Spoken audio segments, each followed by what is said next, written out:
Hey guys, it's Adanna. Welcome to my channel. Today I wanted to create a video to talk about some of the current reads that I'm working through, some books that I didn't finish, and then just a general wrap up of what happened in terms of my reading from January through March of this year. If you're interested in that video, along with some of the recommendations of books that I recommend, keep watching. I read a lot of books this quarter, so this might be a long one. So go ahead and pause this video, grab a cup of water, a cup of tea.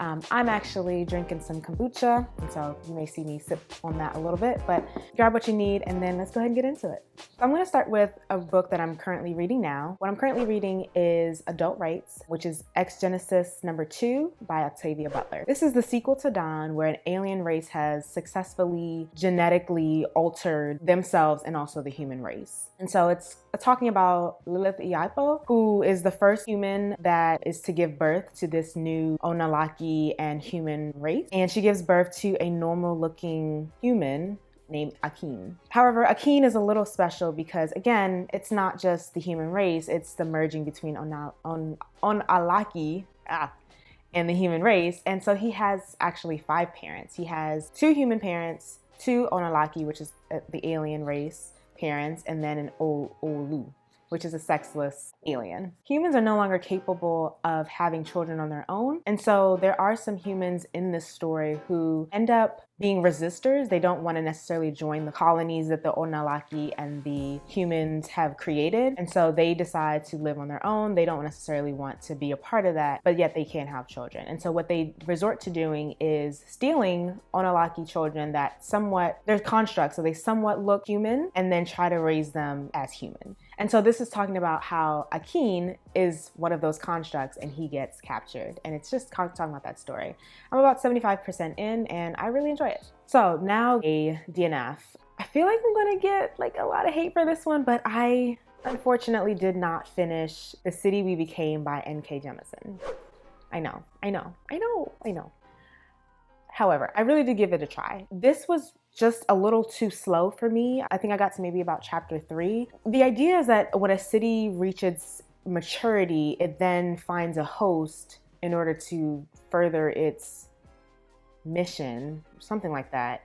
I don't really know. I'm not really sure, but I gave it a try. I've heard that N.K. Jemisin is a fantastic sci-fi writer, much like Octavia Butler. This is one of her newer books, and so I thought I'd give this one a chance. I may have to revisit it, but I just couldn't finish it at this moment. So unfortunately, it made the DNF list. All right, and so now let's talk about just books that I overall read between January and March. So the first book that I started off this year with was Dawn, which is Ex Genesis #1 by Octavia Butler.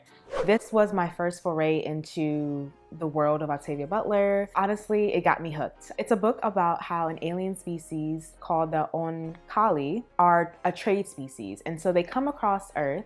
And Earth has basically had a war that has nearly destroyed the planet and some of its inhabitants. And so we start with finding out about a woman named Lilith who has been asleep for centuries. And so it starts off with her being reawakened, and she has to decide whether or not she's going to help the Onalaki in their mission. Their mission is to trade with other species, primitive species that they come across, and essentially, the goal is to create a better species by merging themselves with the primitive species. So she's grappling with whether or not she should help them or whether or not she should not. She ended up helping them, but not necessarily in the way. She wasn't always happy about it. But I think it was a really awesome book, and I rated it, I think, 5 stars. The next book that I read in January was Clap When You Land by Elizabeth Acevedo.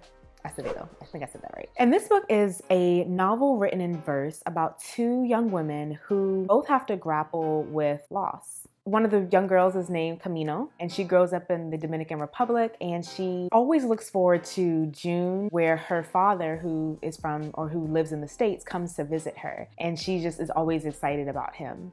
And it also talks about Yamina, who is a girl who grew up with her father, and she's kind of a bit spoiled by having him around, and she kind of doesn't necessarily have the best relationship with him. And so the two of them are linked in a way that they don't necessarily realize until we learn later on in the end. But it's a story about how you deal with grief and how you deal with, you know, different secrets, family secrets and things like that. I really enjoyed it. I really thought it was wonderfully written, especially the verse piece of it really lended a beautiful element to the story, and I rated it really highly. I think I gave it a 4.5 out of 5 stars. And then the last book that I read in January, I think I started it prior to January, but I actually finished it in January. It's called Mistakes Were Made, But Not By Me: Why We Justify Foolish Beliefs, Bad Decisions, and Hurtful Acts.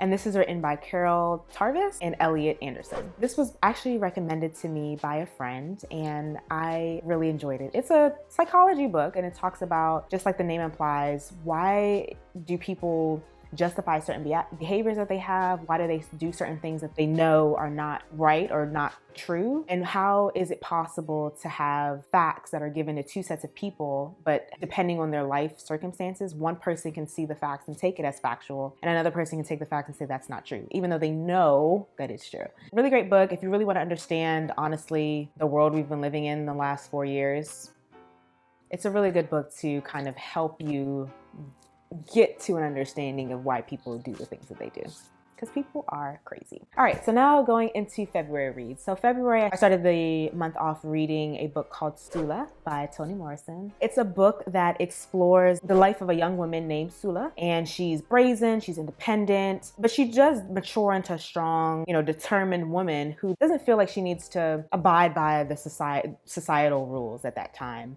It also talks about her best friend, Nellie, who is quite the opposite. She is very much obedient, she follows the rules, and she does what she's expected. And so it shows the differences between the two girls, and then also how they have to grapple with being with one another and being in each other's lives and not being in each other's lives. It is more of an intense book. I love Toni Morrison, so I gave it a 3.5 out of 5 stars, but a really, really, really good book. My next February read is Eleanor Oliphant is Completely Fine by Gail Honeymoon. And it's a book about a young woman named Eleanor Oliphant, surprise, shocker, who is just deadpan and weird and doesn't necessarily follow societal norms and just doesn't pick up on social cues. And I honestly was just endeared to this character. In some ways, I can kind of see myself as maybe a little bit more, I wouldn't say socially awkward, but you know, maybe a little bit on the quirky side. And she ends up being connected to a young man who's not in any way structured or organized, and they end up helping save a elderly man who has fallen in the street. And so they help him, you know, get to the hospital and just kind of take care of him. But the funny thing is, in them taking care of him, he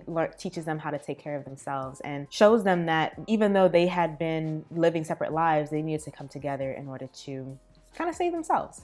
And so it was a really good book, a nice light read, really nice twist at the end I didn't see coming, but overall, really great read. The last book that I read in February is The Family Upstairs by Lisa Jewell. I already have a book review on that particular book. It's actually the book that got me started on my YouTube channel, and I'll link it up here. And yeah, I have a review on it, and I enjoyed it. I rated it, I think, 4 out of 5 stars, and I'd really recommend reading it. If you really like mystery, thriller-ish, more so suspense books, I think you'll really enjoy it. And then in March, the book that I have completed reading so far is Where the Crawdad Sings, or Crawdads Sing by Delia Owens. And I love this book. I really, truly love it. It's a coming-of-age story about a young woman named Kaya Clark. I'm actually going to do a full review of that book soon, so definitely stay tuned for that.